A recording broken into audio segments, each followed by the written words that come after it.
Well, good morning, everybody. What a busy morning it has been already, Ted. And we got a very awesome guest interview that we just pre-taped straight from Syria telling us what's really going on. So I hope people stay tuned for that.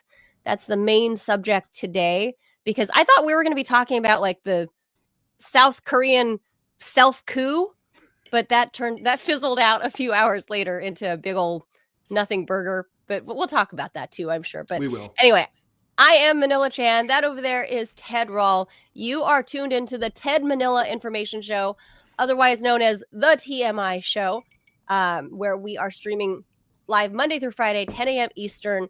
Make sure you guys like and follow, hit the subscribe button. Do the thumbs up, guys. We really need your help with the algorithms so we can grow this little channel.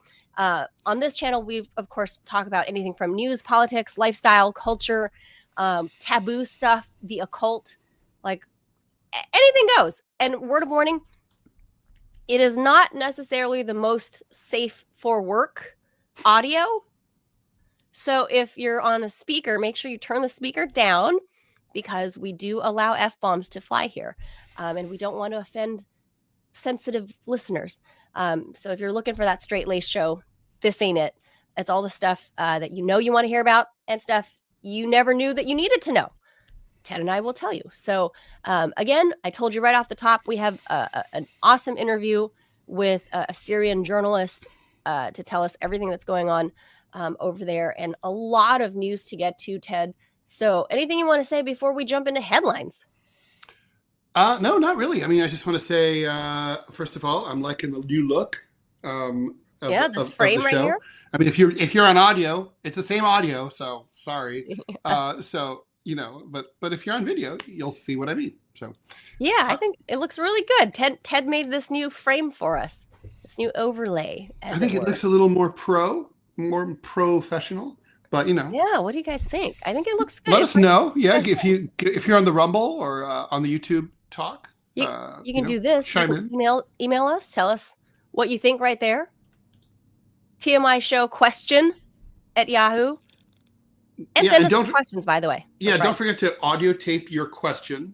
If you really don't want to audio tape it, you can send it in text form, like a wuss. We would prefer the audio tape because it's radio, so it's cooler that way. But we will read it that way if you want to send a text, and we will answer your question about literally anything and everything. Questions, comments, send it right there. TMI Show question at yahoo.com. All right, so with that, let's jump into the headlines, Ted. All right, let's do it. That I find super interesting. A case of 12 New Yorkers ended their first day deliberating the legal fate of Daniel Penny. He is a former U.S. Marine who's accused of putting a homeless man in a fatal chokehold without a verdict. Well, actually, he did put a homeless man in a fatal chokehold. The question is whether he had a right to do that or not. Penny, 26 years old, and someone who looks like he stepped right out of a mid-1970s movie or TV show, has faced a month-long trial in a Manhattan courtroom after pleading not guilty to charges of second-degree manslaughter and negligent homicide. Prosecutors have cast him as reckless when he restrained 30-year-old Jordan Neely on a subway, while Penny's attorneys say that he stepped in to protect anxious riders. After prosecutors finished their closing arguments yesterday, the judge read an hour of instructions. An hour? An hour? Like, what is that? How? I've been on a jury. What do they need to know for an hour? I mean, how could they remember? How are they supposed to remember all that, Ted? If you like all these rules, like, are you just going to give them a fucking book? Stand up, rub your belly. What? I don't even understand. Anyway, an hour of directions. That's ridiculous. Anyway, before sending off juries in the afternoon to reach a verdict, Penny's trial has reignited conversations about safety on public transport here in New York, America's biggest city, and arguably the best city, or at least it used to be, how the local government cares for residents struggling with homelessness, i.e. they don't, and mental health illness issues. On Monday, Stephen Reiser, he's Penny's attorney, asked the jurors to put themselves into Penny's shoes, saying that he and other subway passengers had very little room to move or run when Neely's outburst began. Now, that part is true. This took place on an F train, for people who are familiar with the New York subway system. Those trains don't have exits. The doors don't open to the next car, so you couldn't flee. And also, there's no panic button that you can call in a New York City subway. There's no, like in BART and the DC Metro and other places, there's a button you can hit and it goes to the cops. Nothing like that in New York. And there's not even a camera in the train, so you can't even think that like someone in the transit authority can see what's going on. So that's I want to be clear about that. That's true. Danny acted to save those people, Reiser said. Who would you want on the next train ride with you? Assistant DA Daphne Yoran, meanwhile, told jurors the defendant had used way too much force for way too long in way too reckless a manner, which I would say is also true. The defendant was given all the signs that he needed to stop. He ignored them. He kept going until a man died. He must be held accountable for that. And it is true that there's video that shows some other passengers urging him to let go, saying that that Neely had already passed out and was in danger of death. Penny faces up to 15 years behind bars if convicted of manslaughter. The May 2023 incident quickly became a political flashpoint. Conservatives praised Penny as a hero, predictably, and critics, including civil rights activists, and also just as predictably, said that he acted as an unjustified vigilante when he killed Neely, who is black. This whole case brought me back, Manila, back to the early to mid 1980s, when subway vigilante Bernard Goetz shot 4 kids who tried to mug him on the subway. And there was the same kind of discussions, like, when can you use deadly force? And, when is it justified? For the record, Mr. Goetz was ultimately convicted only of a weapons charge. He had just possession illegally of a firearm, which at the time was not permitted in New York City without a carry permit. And he probably wouldn't have even faced that if he hadn't decided to become such a big mouth, talking to the New York Post and everyone else. And it irritated the powers that be in the Koch administration. And they were like, okay, finally, make this fucker shut up and send him away. But he became a cause célèbre. But he was like a weird, like sort of home electrician, kind of like hobby, like techie guy, and kind of like a strange dude. And it was never really clear. I think the thing that really muddied the waters was when one kid was already down on the ground, having been shot, and Goetz apparently said, like Eastwood, like, you don't look so bad. Here, have another, and shot him again. But, on the other hand, there's the ultimate jury of his peers, which was Goetz's fellow passengers. And they apparently sided with Team Bernard Goetz when the transit police arrived on the scene of chaos, of like abandoned baby strollers and shopping bags and everything. And this occurred on a number 2 train, which does have the ability to escape. And you can only imagine those bullets flying all over a metal car and ricocheting all over the place. What it was like. They showed up and the cops said, "Which way did he go?" and pulled out their guns, and they all pointed north. He had gone south. Tells you what they were thinking. Ted, this would be a really interesting case. There were 40 eyewitnesses that took the stand, and they were all in favor of Daniel Penny. They're on Penny's side. They're saying they all felt threatened. They actually lauded his actions. 40 riders. I can't believe they got 40 New Yorkers to come to testify, but they did. They must have felt strongly. Yeah. They felt 40 subway car ride in that car. I wonder if they're compelled to testify, if they're subpoenaed, if they have to show up, or if they can just say, like, yeah, I'm not feeling it. I'm busy that day. Yeah, but I mean, the fact that 40 of them showed up and they were all on Daniel Penny's side. I thought there was at least one woman who testified against him. I'm sure there was a couple, but 40 were in favor of him. So that says a lot. Number one, that many people showed up and that many were on Daniel Penny's side. That's going to sway. I mean, that is honestly going to sway the jury. Having sat on a New York City jury, New Yorkers are extremely common sense based, and they're going to get in there, and they're just going to say, like, look they were there, we weren't there, and this is what Right. they thought. That's literally what's going to happen. I really think it was shitty that the media would jump straight into the optics part and play the optics game of white man choking black dude, but bottom line weird looking white guy with strange curly hair. Weird looking dude white dude that came out of a 1970s looking porn. And yes, he totally. Yeah, like John Holmes. Look. That's the look he's going for. But at any rate, I think he's gonna walk. And I think it's because, and I think the main, for me, if I was on that jury, the medical examiner's report is inconclusive. The guy had drugs in his system, right? And it's possible that a lot of drugs, and that the combination that the drugs. I mean, basically, if he hadn't been on so many drugs, this crisis might not have proven fatal. For me, that's reasonable doubt. For me, and you have to, with reasonable doubt, you have to let the person walk. That's our system. So I personally think that I think he went too far. I agree with that. I agree with that, but I also think it's unfair that the media immediately jumped to the conclusion of this is a racist Nazi white dude killing a poor there's no evidence of black dude that lives on the street.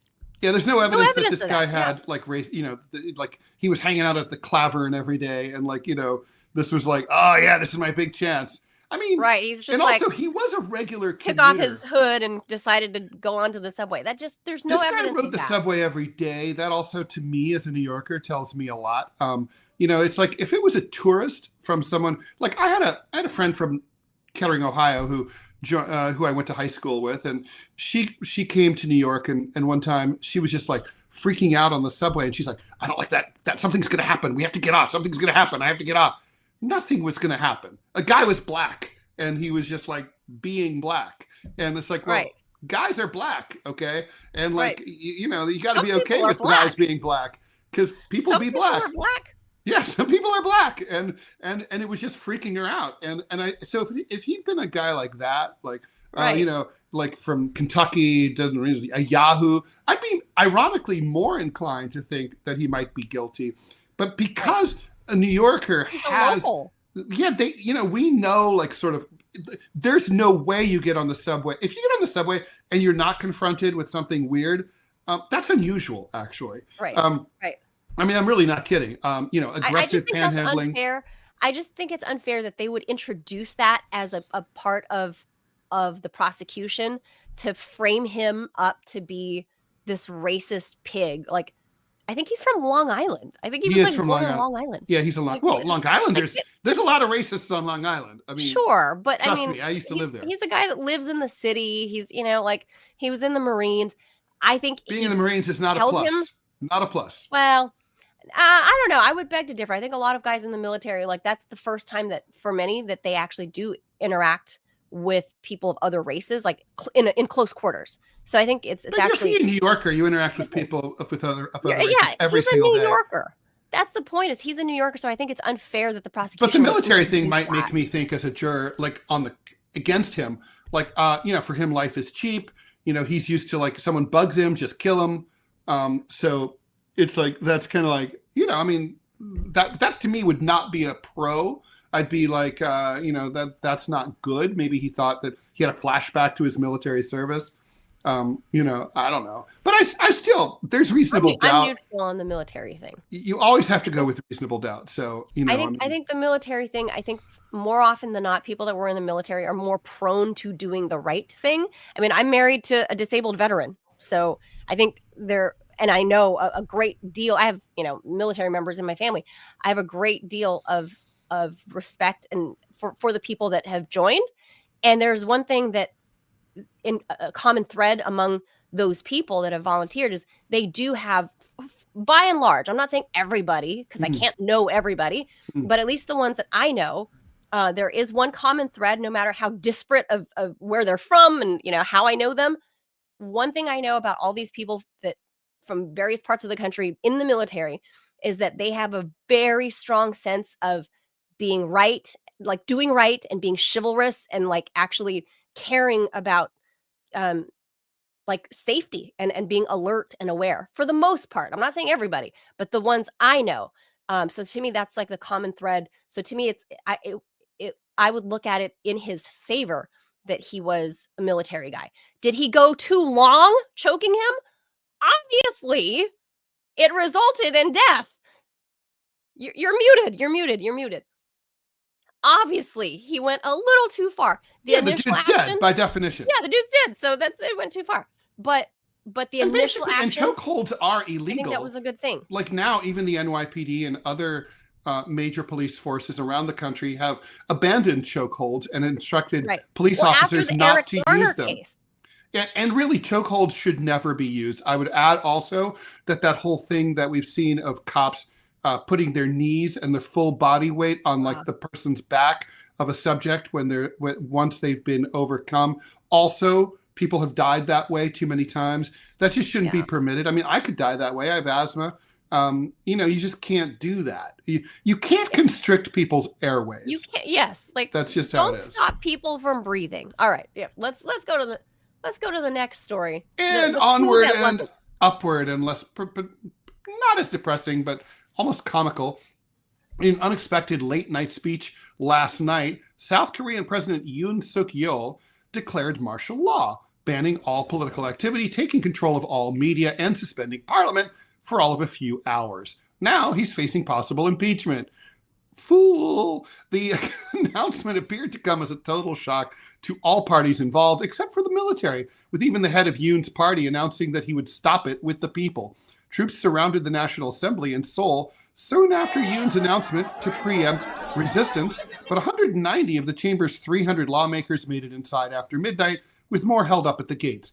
Legislators unanimously voted to order Yoon to lift martial law, and Senator Yoon Son-sik declared the president's action null and void, which, by the way, under the Korean constitutional system, it is the parliament can vote to overturn the declaration of martial law by the president, which is what happened. Meanwhile, thousands of citizens arrived to demonstrate in the wee hours of the night. They chanted, "Abolish martial law and arrest Yoon Suk-yeol." Demonstrators blocked an 8-lane road and began organizing impromptu caravans to bring in protesters from around the country. But by 4 o'clock in the morning, the crowds began to thin. Soon after, Yoon caved in. He got back on TV around 4:20 a.m. to announce that he had called a cabinet meeting and that martial law would be lifted within hours. Yoon, who is deeply unpopular, had been trapped in a stalemate with the opposition that controls the legislature. They've repeatedly tried to launch corruption investigations against his wife, which Yoon routinely vetoes, and moved to impeach government prosecutors while stymieing the president's budget priorities. Still, Yoon's calculus isn't entirely clear, as he wasn't subject yet to impeachment proceedings. Yet. So basically, Manila, you need 2/3 of the South Korean parliament to impeach a president. His party has about, I think, 103 members, or 108 or something like that. So you would need some defections from his party. Okay. I think, I'm not an expert on South Korean politics. I think, though, knowing something about the Asian desire to not, the Asian culture is against this kind of behavior on his part. I think the opposition is going to get those defections. I think he's going to be impeached. Really? Well, I mean, he's an idiot, and basically he made the country look like an international laughingstock. Yes, like you had a 6-hour self coup. Like that was just bizarre. Like what a bizarre move. And I mean, come on, if you're in his party, you're like, this dude's got to go. And there's always other people jonesing for the job, so it's inside the party. So they're like, get rid of this clown. He's an ass clown. He's got to go. He just made the entire country look like fools. Like this, just. Well, if you're going to do this, you better dig your heels in, right? Like if you are going to do this, you better dig your heels in, line up the troops, get ready for some bloodshed. So it was a putsch. And this dude was like, "Oh, okay." So you know what a putsch is, right? I mean, it's a putsch, right? Like a putsch is not it. A putsch is less than a coup. The theory of a putsch, which I think is a weak theory in general in politics, the theory of a putsch is that a system is so weak that you can come along, like the most famous putsch of all time. The most famous one is, of course, the beer hall putsch under Hitler in the mid 1920s, and basically the idea is the system is so weak that just with a little push, the whole thing is going to coming down. You just go like, and then it's like gone. And it's like, well, it doesn't usually work. Most systems aren't really that weak. What he would have needed to do really is get co-conspirators in the military to, to flood the zone. I think January 6th, by the way, was also a putsch attempt on the part. It's kind of like one of those, we're not really going to conspire. We're not going to bring the military in or the cops or anything like that. We're just going to sort of go like, and if it happens, it works, it works. If it doesn't, plausible deniability. It was just a riot. I don't think that at all. I think J6 was definitely just a stupid riot, a bunch of idiots, just like most of the idiots. It wasn't spontaneous though, right? I mean, most of the people were just trespassing. But that didn't even happen over there in South Korea. What we're seeing is like it was because it was only him. It was only him. And like the military, I'm not sure his wife even backed off of him. I'm not even sure his crazy wife did anything. No, I don't think anybody. He just like declared it on his own, and then a few hours later, maybe he can blame over. He can blame cold remedies or something. Like things got a little crazy. I've been hopped up on a lot of Theraflu. Like, yeah, sorry, my bad. My brain just went sorry. All right. No, he's on his way out. He's on his way out for sure. I don't think there's any chance that he is going to be president 2 months from now. I agree with that. All right, let's move on. Over. China yesterday banned the export of specific rare minerals to the U.S. that are used for technology and military applications, citing national security concerns. The decision comes a day after the U.S. expanded its restricted trade list of Chinese companies for certain types of chips and reflects an escalating tech rivalry between the world's two largest economies. The banned minerals include gallium. Oh, man, I always love me my gallium. Germanium. Who doesn't want that on a salad? I don't even know what that is. And nobody knows what that is. And antimony and other elements needed for manufacturing advanced technologies like semiconductors. China accounts for roughly 63% of American antimony imports, 54% of germanium, and 53% of gallium. China is also the world's largest producer of all three elements, and particularly gallium, not gallium. Gallium and germanium are used to produce things like mobile phones, solar panels, fiber optic cables, and infrared technology, while antimony is used in flame retardants, batteries, and nuclear weapons. You got to have that. Trade tensions between the U.S. and China have been rooted in national security concerns, a battle for technological leadership, and more. Okay, so by the way, China's also got, like, just parenthetically, they're also rocking the rare earths trade in eastern Afghanistan. They got in early. They got a lot of the mining rights under, ironically, the U.S. occupation for 20 years, which, by the way, what were our companies doing during 20 years? Fucking around with their thumbs up their assholes. It's like we occupied an entire country and we didn't get the stuff out of the mines, but we didn't. And so Eastern Afghanistan has lithium and many other major resources and rubies and all sorts of other stuff. They didn't get that shit. And it's like, and then the Chinese kind of like, oh, we'll outbid. And like, so basically who won the U.S. occupation of Afghanistan? China won. We're idiots. Well, the same thing is happening in Africa. And I mean, that's perfect segue to the next story about President Biden being in Africa. Like, I guess he didn't get lost this time. I guess maybe he had better handlers this time, but he's in Africa to try to secure. They microchipped him like Clovis. He's all to try to secure these minerals, but like I know of all the other the big stuff like the lithium and all that, but like China, wow, like they have their own minerals, and I didn't know that they shipped that much to us, that they exported to us. But now, well, not anymore, I guess. Well, I mean, hopefully that'll be. I mean, look, that's got to continue. Those things are super. Let's not know, Ted. Under Trump is the one that started the whole trade war anyway. It's been this frozen trade war conflict. So I don't think it's going to get any better under President Trump. Oh, which, by the way, there's breaking news-ish is that Trump supposedly Pete Hegseth might. I was going to bring that up. Oh, now, yeah, well, there you go. Well, so a lot of shakeups.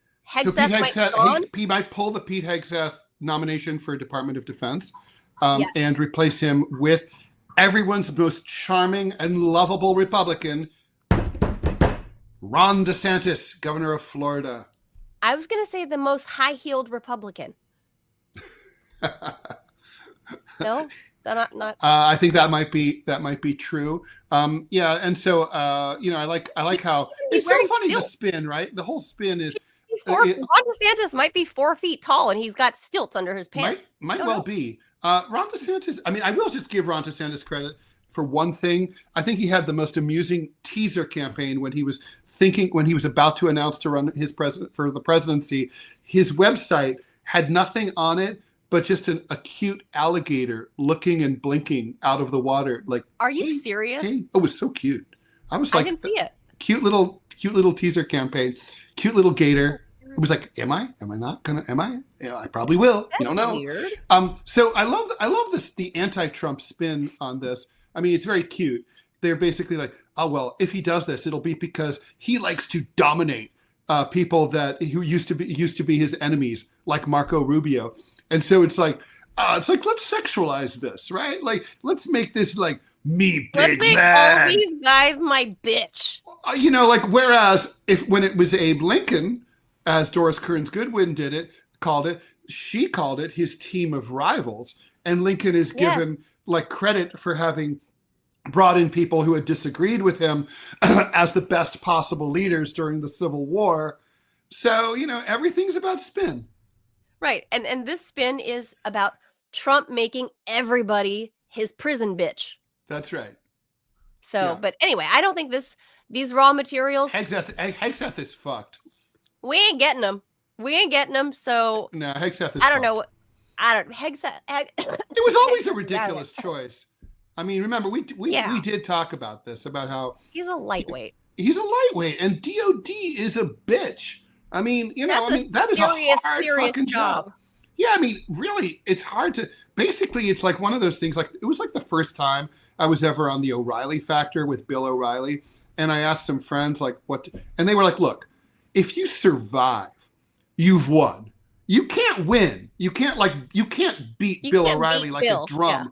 But if you come out of there and all your limbs are still attached, you've won." And that's like how being DOD chief is. If you come out of it and you didn't fuck up, that's amazing, because it's it's the worst job in the cabinet. I don't think it's fated for Pete Hegseth. I don't think it's not gonna happen. I don't know. I mean, Ron DeSantis was. I mean, I personally, I think he has all the charm of an alligator biting your arm, but he does. He's an excellent administrator of the state of Florida, and he has been over and over through the coronavirus crisis, through lockdown. And he's reached his term limit, so he's going to be out of a job He soon. needs a gig. Anyway. It could also be a good way to maybe tee him up for 2028. I think he would. There are worse choices from Trump's point of view, and he's an administrator first and foremost, and that's an administrative job. It's not. People think it's a military job. It's not a military job. It's not about fighting wars or anything like that. It's about managing the world's biggest employer. Yes, the DoD. So yeah, good point. All right, let's move on. I'm glad you brought that up, Manila. All right, so with 7 weeks left as president, why was Joe Biden in Angola yesterday to meet with President João Lourenço? Let me just say, Portuguese names are freaking hard. Hoa? Is it Hoa? Hoa? João. I think it's João Lourenço. So that little C with that thing underneath the C is called a sissadile. That's called a sissadile. And or at least it is in French. And anyway, that's a S sound. Right, like acai. Right. So anyway, João Lourenço. Anyway, it's the very first visit of a U.S. president the Portuguese to the former Portuguese colony, now a player in global energy markets. More importantly, Biden was following through on a plan to compete more effectively with China across much of Africa. Via its Belt and Road Initiative, Beijing has invested heavily in sub-Saharan African infrastructure And Biden has long argued that competing for those opportunities is good for America's economy. There's also a security angle. Angola doesn't just have a lot of oil, it also has large reserves of copper and is home to large deposits of critical minerals like lithium and cobalt needed for batteries for e-vehicles. That's an area of intense U.S.-China competition, as previously seen here on the program. The main focus for Biden this week is his proposed 835-mile rail line to connect the cobalt, lithium, and copper mines in the Democratic Republic of Congo, not to be confused, of course, with the Republic of Congo, and the Copper Belt region of Zambia with the Angolan port of Lobito on the Atlantic, from which these increasingly precious commodities can be exported to the U.S. and Europe. Construction of the so-called Lobito corridor is not yet underway. Angola and many other sub-Saharan African countries have an angle as well. Lorenzo knows that competition among China, the U.S., Russia, Japan, Europe, and others for African resources and infrastructure projects can give African leaders leverage that they don't yet have. Lorenzo and Biden can both hope that these incoming U.S. President Donald Trump will see the value of these projects as new investment opportunities that score points against China, always with the scoring points. But, let's just say leverage would be the right word. Well, so Ted, this is his last few weeks in office, right? So if I am the Angolan president with a difficult name, I would be like, hold on, bro. Hold on. You are in like your last month of office. You have never even picked up the phone to call me. You have never emailed me. You don't even like my Instagram posts. And now you come to my country, your last month of office, to be like, bro, we're besties. I always think of you, man. You never call. You never write. But now suddenly we're besties. I've always been thinking of you. The Angolans. You were always on my mind. I've meant, the 4 years have slipped by is basically what the Biden administration is doing. And they're like, look, we're going to give you guys $1 billion infrastructure package. Yay! That's how much we love you. That, by the way, is like sidebar to this whole thing in Angola, Ted. Like, people should be pissed right now.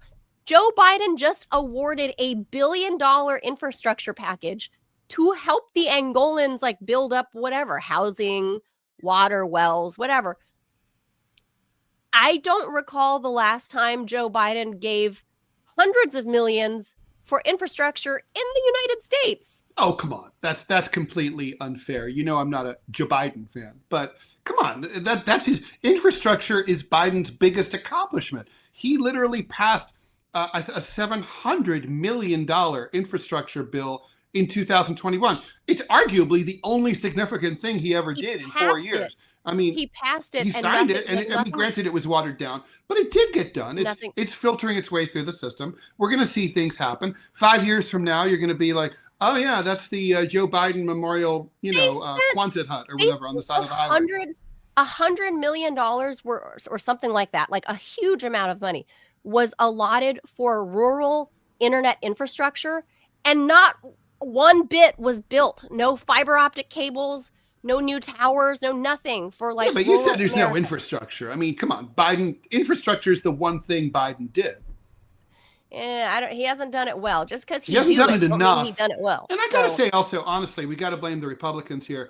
The Republicans definitely, they always claim to be pro-infrastructure. And I kind of believe them, but because it was Biden in 2021, they didn't want him to have a big success.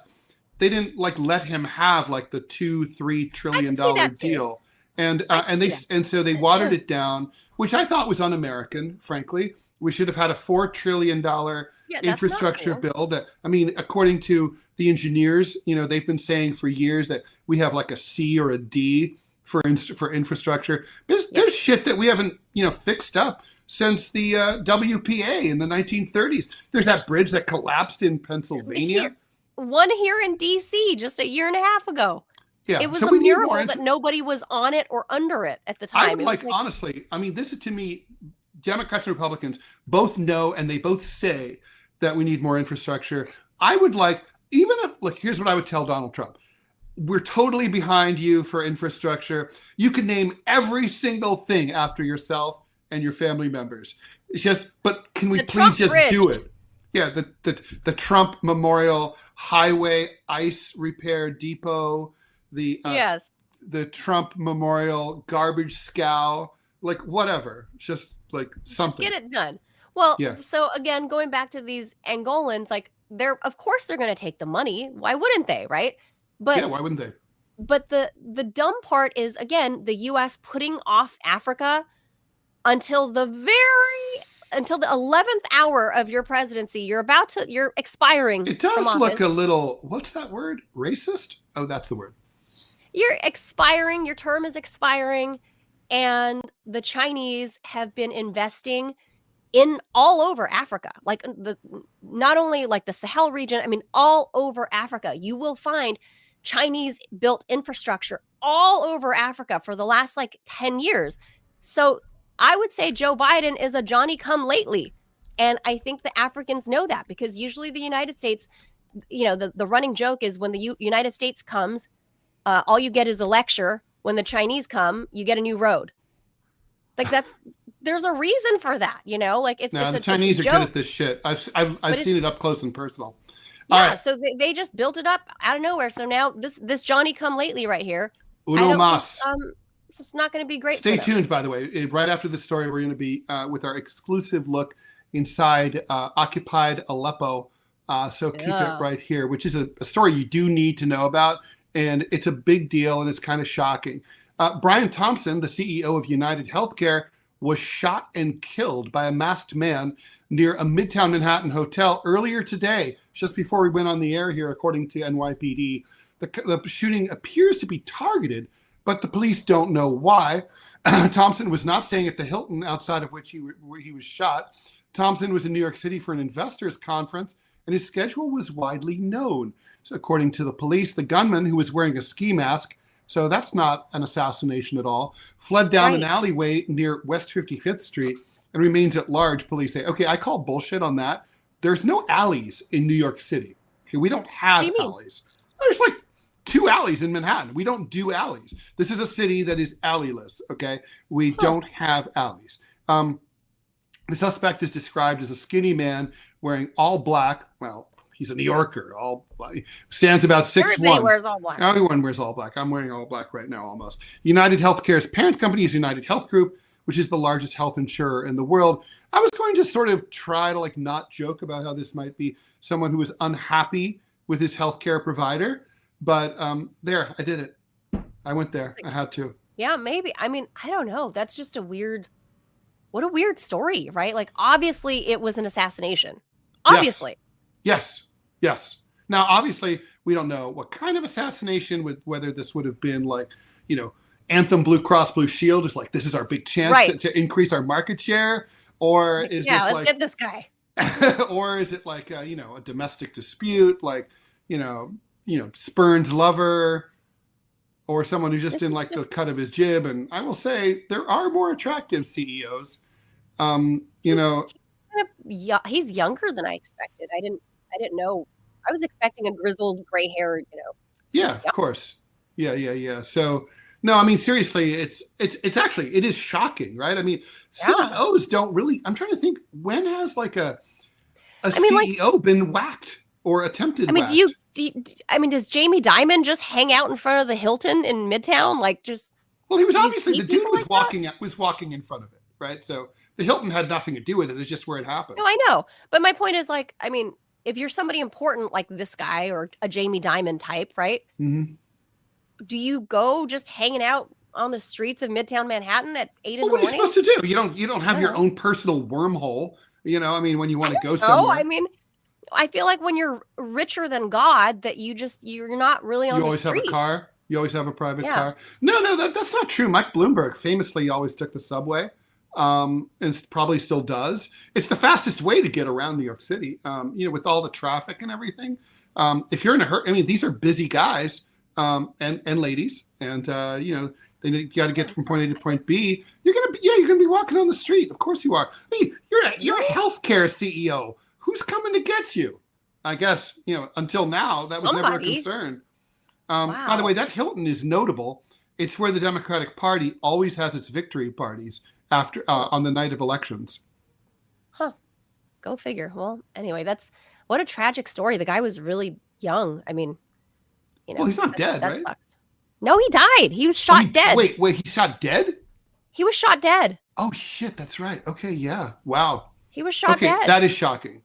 Yeah, I mean, So it would be shocking. Shot dead on the streets of Midtown Manhattan in broad daylight at like 9 a.m. That is some freaky shit. All right, well, that's I mean, it for 9 the in the morning is rush hour. Everyone's like going to work. I mean, that's true to the extent that rush hour still exists post COVID in New York. But yeah. Oh, really? Well, I mean, literally, you can get a seat on the subway at rush hour now. You know, not necessarily, but it's possible. Of course, that's not how I remember it. It used to be sardine style, where the trains would roll in, and you'd be like, I can't get on this one. I'll wait for the next one. I used to ride between the cars. I used to sneak between. Don't do this at home, kids. And sneak in between, pull the two barriers, and lift the chain up, get in and ride between. Because I had to get to work. You know, I was like, I got to get to work. Oh my God, it's that packed? No, it used to be. Yeah. One time I was so desperate, I rode on the back of the train and don't do this at home. This is not smart. All you New Yorkers are super, super weird. All right. So we're awesome. Let's hit the jaws. And then I'll bring us in. You introduce our next topic. Okay.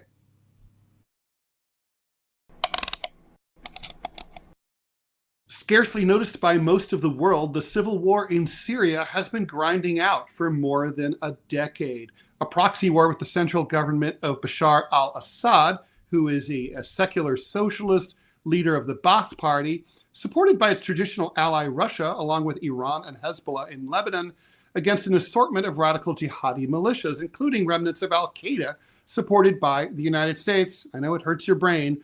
Under the cover of going after the terrorist group ISIS, the balance of power had remained relatively stable at the front lines despite the threat of total fragmentation as Syria's Kurds seized their own autonomous zone along the Turkish border.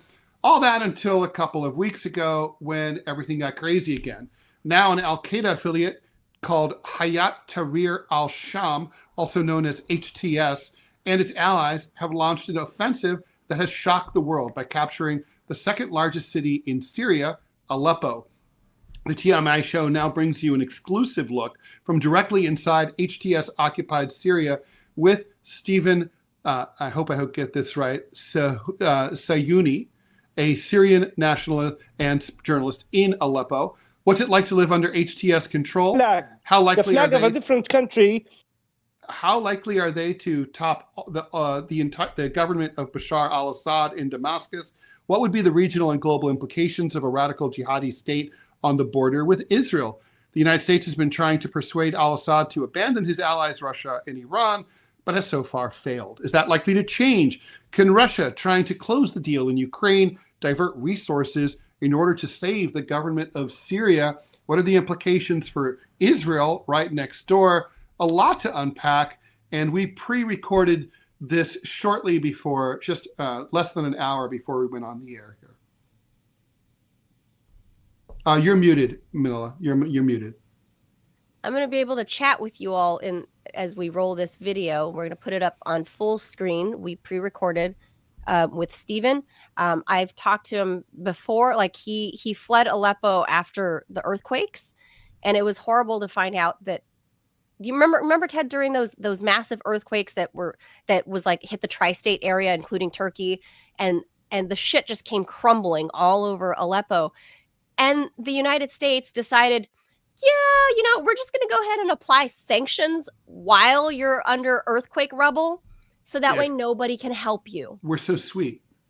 That's Joe Biden's administration is so thoughtful. That's so nice. And apparently it still hasn't been lifted. So so that was like less than 2 years ago. They're trying to recover from that, and now in Aleppo, and now this. So let's roll it. Right, now you're muted. This is very important, guys, so stay tuned and watch this. You're going to need to know about this. He was excellent. Let's Make sure this video gets rolling. All right, everybody, the video has begun. The recording has begun. So, Steven, right, I'm going to remove you are a Syrian national. I've talked to you before about, after the earthquakes and all of that and the Joe Biden sanctions and none of that. Apparently, none of that has been lifted. You guys are still suffering in Syria. And now Aleppo has fallen to these terrorist groups. Can you tell us who these terrorist groups are that are taking over Aleppo? And I'm also reading that they're now trying to travel south into Homs. That's true. This is the same group that's been since 2011, when the Obama administration started this new Middle East and the Arab Spring, and he funded it, and the war on Syria.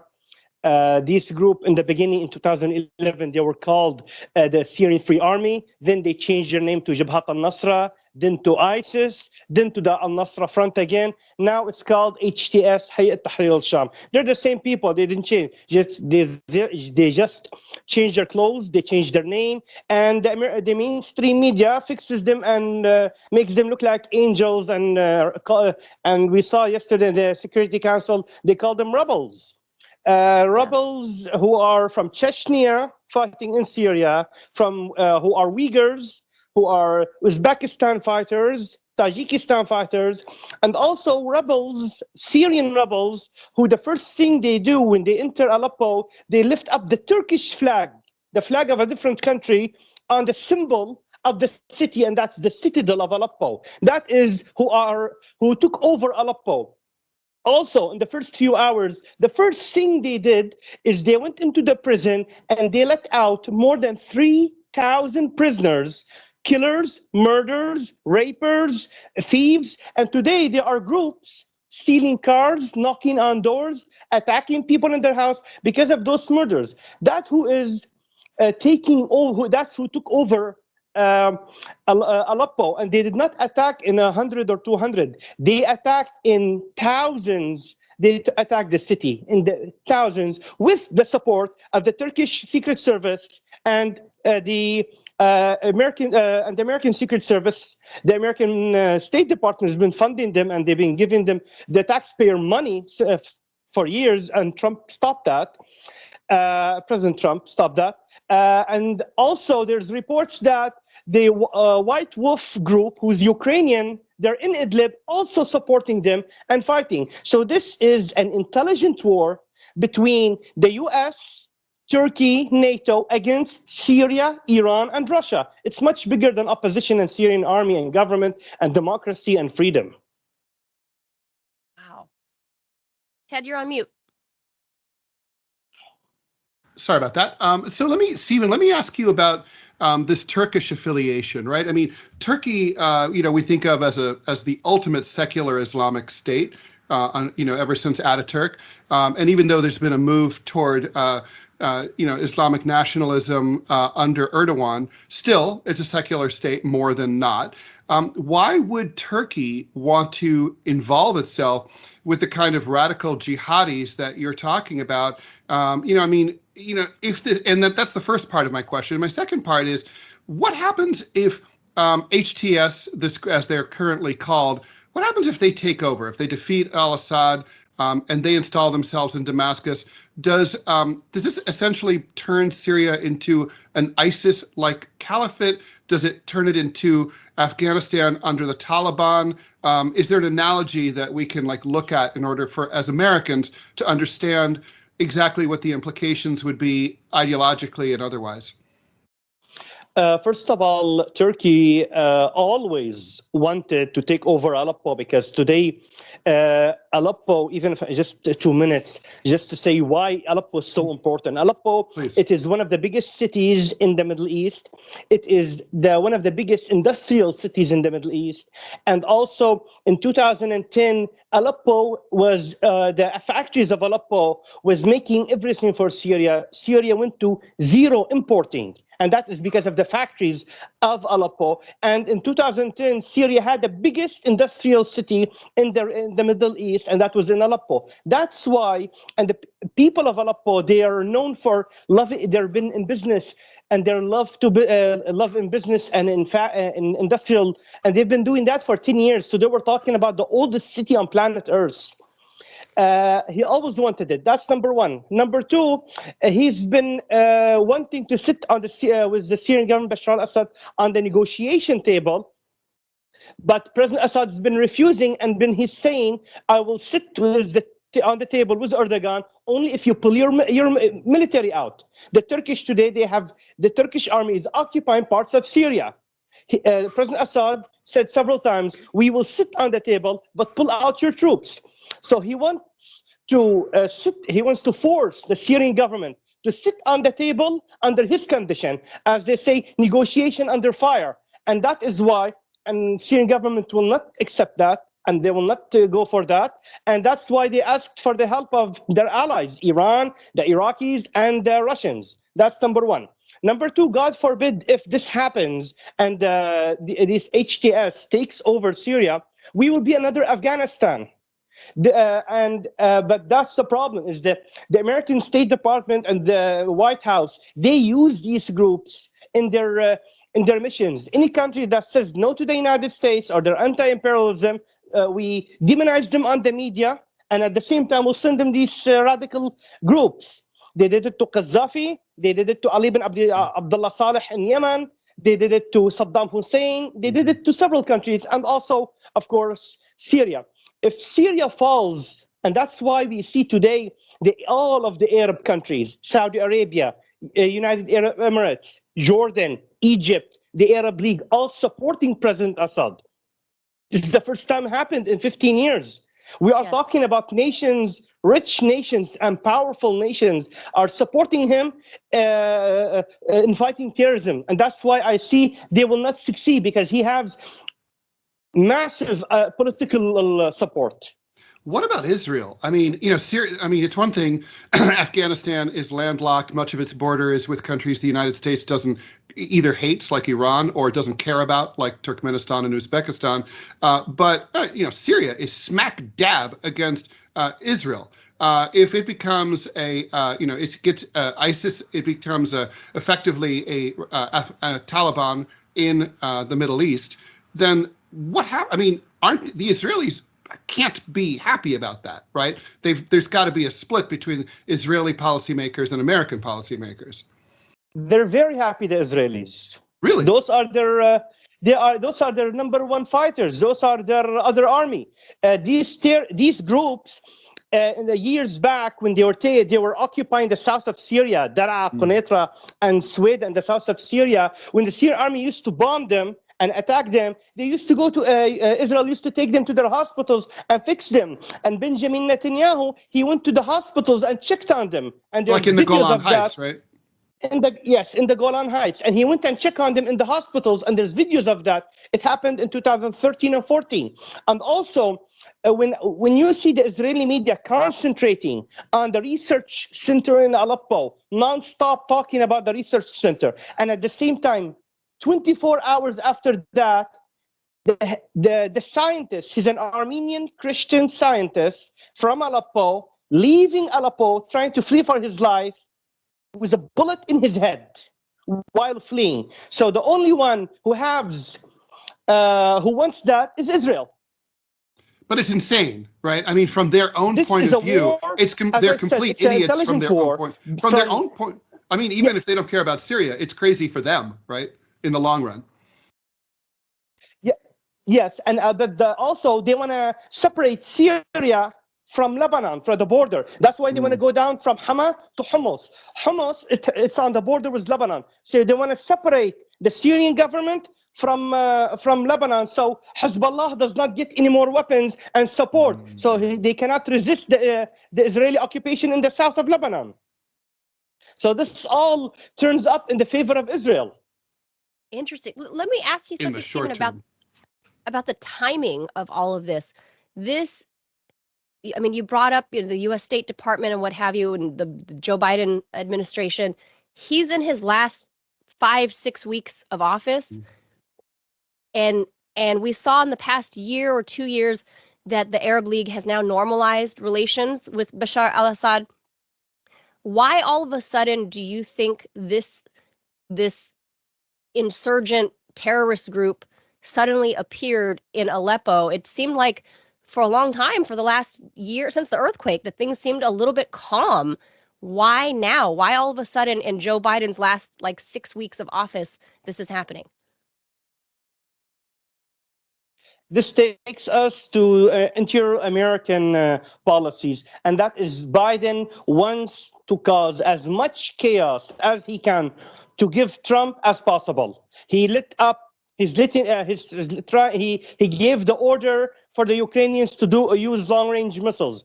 He's lighting it up in Georgia. He lit it up. He's supporting Turkey and calling these terrorist rebels, and he has a big role in these terrorists. So he's trying to cause chaos for Trump as much as he can in different areas in the world, so he can keep him busy for the next 4 years. Because we all know that Trump, he does not want to use the American taxpayer on wars like Middle East and Korea. Sorry, not Korea. So, I mean Ukraine, and using the American taxpayer to war. He wants to use that money for the economy, to rebuild the economy. So they don't, and the Democrats, they don't want that. They want to they love war. They love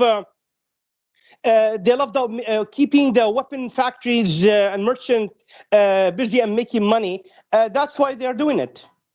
Steven, let me ask you, what is it like there in Aleppo? What part of the city are you in? Have you seen any of these fighters? I mean, having been to the Middle East, I imagine that most people are off the streets, just staying home, only going out the bare minimum to get supplies early in the morning. Shutters are drawn. I mean, is that basically the situation? People are hunkering down with as much as possible. And have you seen any of these fighters driving by or walking by in the streets? First of all, I'm in Latakia, but I have a lot of relatives in Aleppo, and I'm in contact with them every day and every hour, checking on them. The majority of the citizens, they're staying home. They are these terrorists, they're trying to, as they say, brainwash these people. They give them a few loaves of bread here and there. They give them a little bit of gasoline. They're trying to brainwash them to say, oh, look, we're good. But in reality, they have much bigger goals than other goals. Like, for example, they went to the Christian neighborhoods and they took off all of the Christmas trees and and forbid them because they're Islamic terrorists. At the same time, one of my relatives, he was driving a car and he had a cigarette in his hand, and they screamed at him and they almost beat him because he had a cigarette, and then to them, cigarette is illegal. It's haram. So it's haram. Also, the same thing for a woman with a scarf. A woman cannot walk around with a scarf. So all of this, that's why it's scaring the people. Like, there's a lot of people, the naive, the simple people, they'll believe in that, giving them a few loaves of bread and some gasoline. But there's a lot of people, they're not believing it because they know them. These same groups, these same terrorists, just 3 years ago, they had Aleppo surrounded and forbidding water and food from them. Also, years ago, 2-3 years ago, these same terrorists, they were launching missiles on the civilians, and they killed hundreds of civilians in the past years of the war. Steven, what about hospitals and stuff, Steven? Hospitals, schools, stuff like that? Is civilian infrastructure still in place with the terrorists taking over Aleppo? Schools and the colleges are shut. The hospitals are still going, but there's a lack of equipment and lack of doctors, because about 2 million out of 6 million, 2 million fled the city. And if the doors were open, much more could have fled. What does it? I mean, the reports that we're getting is that the central government of Syria did not defend Aleppo. They basically ran away, right? I mean, they claimed that even by their own account, they quote unquote dozens of Syrian soldiers were killed, dozens, to defend such a huge city, and were lost in this. I mean, what happened there? Were they just unprepared for this attack? First of all, we're talking about a government a military of a country. We're not talking about a militia.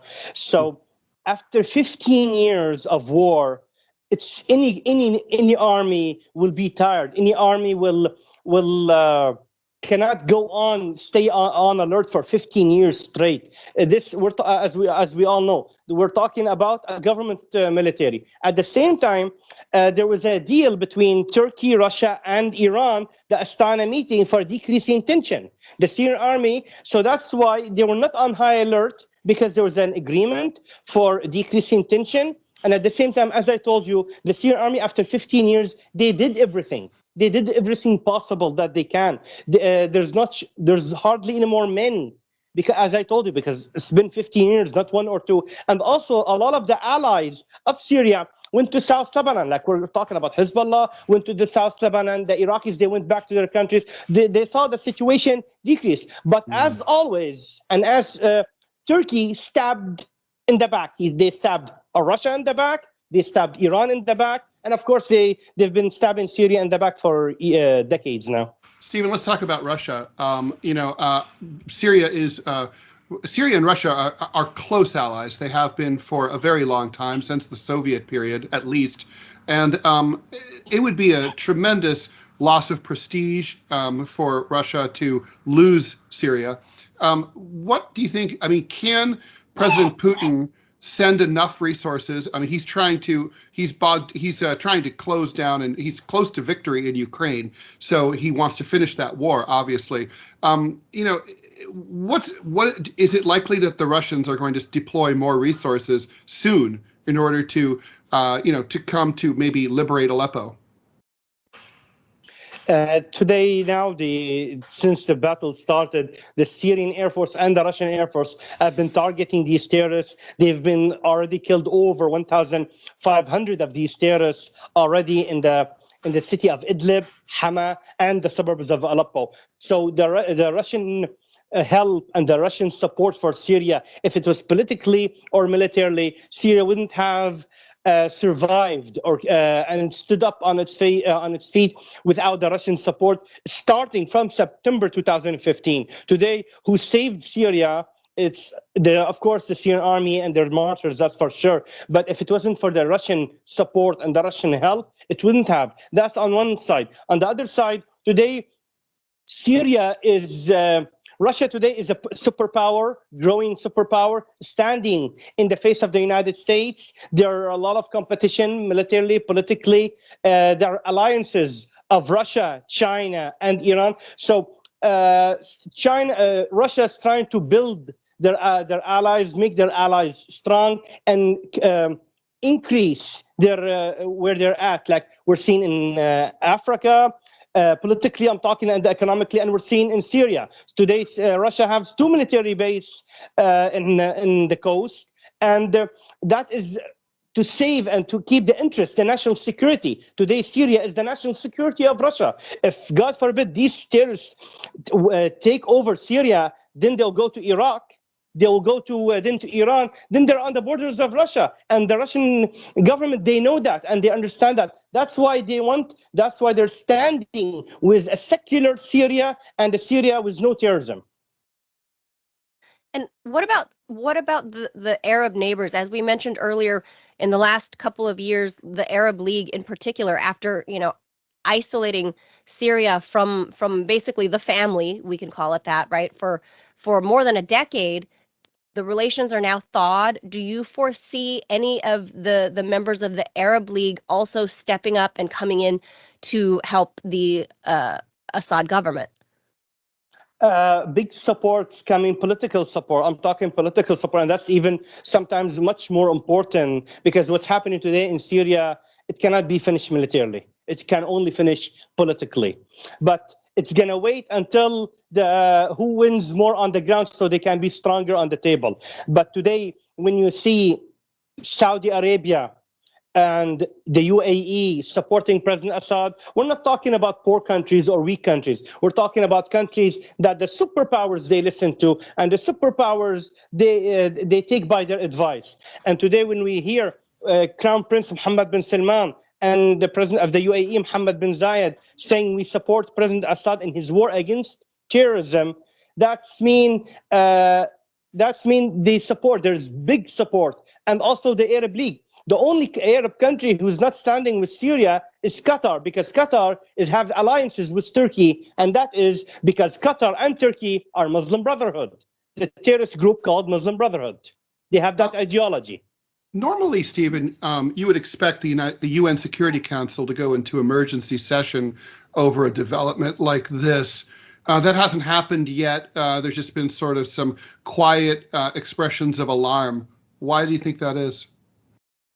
Because what's happening, it's in the fear of America and what America wants. If it was something against America or America was losing, then you will see the National Security meeting, the Security Council meeting. Then you will see the mainstream media calling him a dictator, calling the Syrian government dictators and killing children. And you don't be surprised if they'll use the chemical attack Syria again.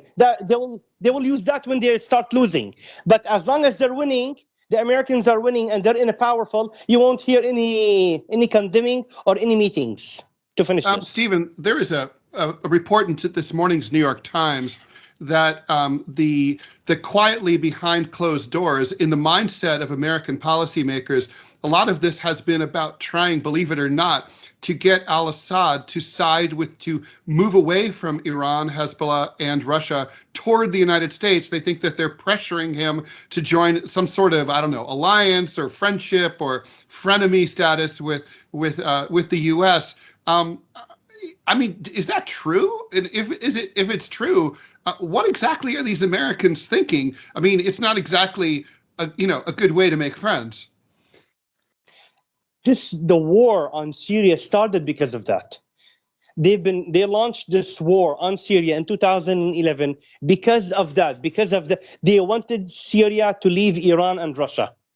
Because, as you said, Syria has old ties with Russia, going back all the way to the Soviet Union. And if you read Syrian history, it will go back even in history when Russia was still an empirism. Syria, there was good relationship between Syria and Russia. So in historical, they've been close.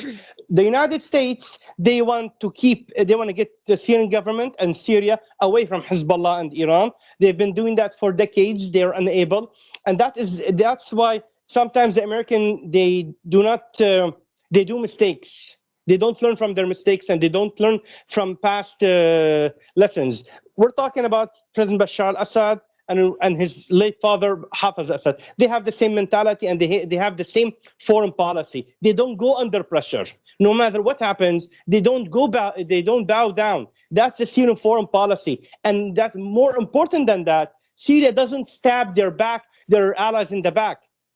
Because in 2010, there are reports that the old crown prince, the father of Hamad, the crown prince, the father of the crown prince now, his father came and met with the Syrian president and told them they want to put a gas pipeline from Qatar to Syria to Europe to cut the gas off of Russia. Syrian president went to Russia and showed this. That's what the U.S. wants. So Syria doesn't stab back their allies. If they accepted that project, Syria wouldn't have this 15 years of war. But because of Syria is loyal to their allies, to Iran, to Hezbollah, to Russia, they're loyal to China, to their allies, and I'm talking in the East. That's why they're paying this big price, and they destroyed our country completely, and we've been suffering for 15 years because of that. And and lots of countries have been that have been between great powers have seen that the United States is a feckless ally and not really to be trusted anyway. So true. Yeah. Last thing I'll ask you, Stephen, is what about Bashar al-Assad's position in the country? Does he still have wide support within the civilian population across Syria?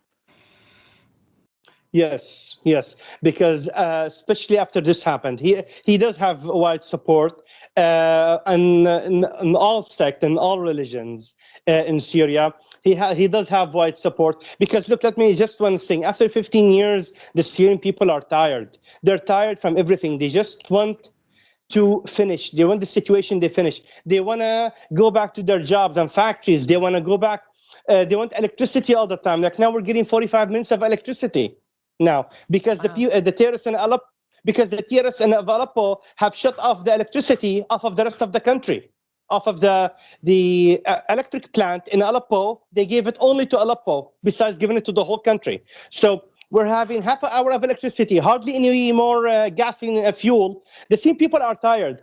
And at the same time, they don't want to live under extremists. The same people have never been extremists. Syria is over 10,000 years old. We're a secular country. There's 18 different sects in Syria. There's churches, mosques. There's even some Jews. And we all live in peace until 2010, until the Americans interfered. It's a beautiful country. Yeah. Yeah, I'm really sorry about what's going on there. Well, we're praying and it will for be your again. family in Aleppo. I hope so. Thank you so much, One quick Steven. question: how's the cell phone service? Is that 24 hours? I mean, in Afghanistan under the Taliban, they shut it off at night. They started now in Aleppo. They started shutting it off, and now they're putting their own cell phones. So the cell phone connection is very bad. Wow. Okay. What a They've been shutting off the Syrian cell phone, and they're putting their own cell phone, and Turkish also. Wow. What a strange situation. 2 million people basically held hostage in a big city. It's just very, very strange. So we're obviously paying attention. Thank you. Yeah, thank you. Much more than 2 million. Much more. Aleppo, It's a big 7 city. million. Aleppo, 7 million. 2 million fled What? Aleppo. Yes, 2 million fled Aleppo, and there's still about 4 to 5 million. How many Holy HTS fighters do you think there are in Aleppo occupying Aleppo? I mean, that's a big city. As I understood, when the big first attack, there were between 20 to 35,000 fighters. Wow. Yes. So I mean, it's in war, it's hard to occupy a big civilian population like that for any length of time. I mean, if this were to continue, I'm sorry, very quickly, could you imagine there being a civilian resistance cropping up? Actually, it's already started. There's small clashes, and there's a lot of the militants being found killed. And no one, the terrorists are not understanding how or who or why. So the civilian resistance already started in Aleppo. Do Syrians have guns? Until 2011, no one had gun, only the police. Now, almost everyone. I don't, but almost everyone. Gotcha. Wow, I feel like we're witnessing, like you said, the small clashes, people secretly attacking the terrorists. Like, it's like But private all civilians, if they see an opportunity, they just take them out. That's like a movie. But all Syrians believe that this is the last battle. Like, this is the last battle, then this crisis is over. Then there's a political solution. So all the Syrians are, for sure, that's why they're being patient, because they know this is the final battle. Why do they think that? Why are they convinced of that? Because of the international how the international politics is going, especially with Trump coming in. Really? Trump and Russia are close to each other for several reasons, and also at the same time as the Arab support. We never had that Arab support, so the situation politically is changing. So that will affect Syria to better. I hope so. I hope you guys, I hope Trump comes in and drops these Biden sanctions, and hopefully other, help can be on the way. Thank you so much, Steven. So. We You're hope welcome. you can join us again to keep us updated with everything. Okay. Please stay safe, and for your family too. Yes. Thank Thank you very much. Thanks.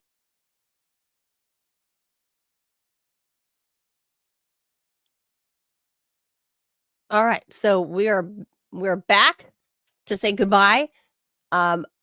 Ted, by the way, you're muted.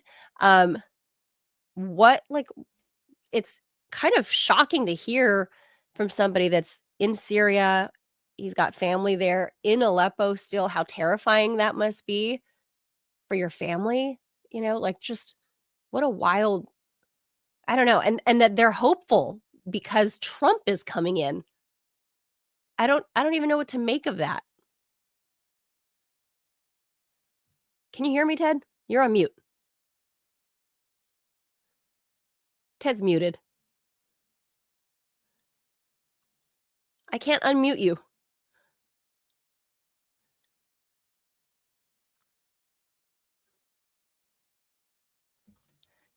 Whoa, Ted.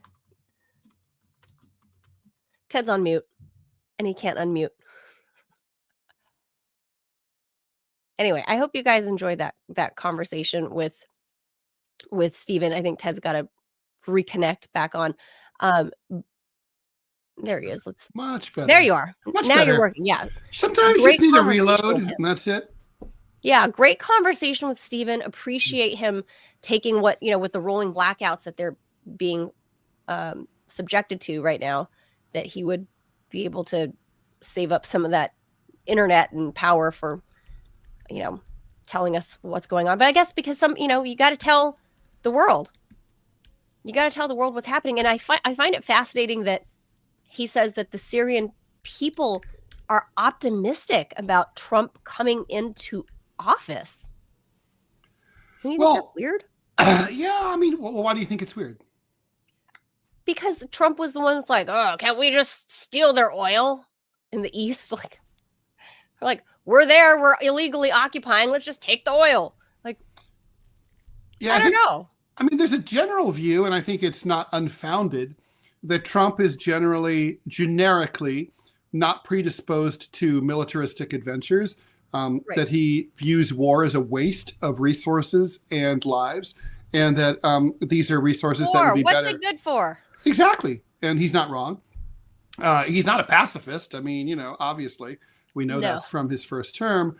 But, certainly he has been far less bellicose than Joe Biden has been, and that certainly Hillary Clinton would have been. Oh, so, sure. I think that's the sort of view there in the Middle East is and even the fact that this is happening now as part of the last gasp of the Biden administration, and it seems to signal to a lot of observers, including in Syria, that, this is the last gasp of a dying democratic regime, and that this is happening precisely because they're on the way out.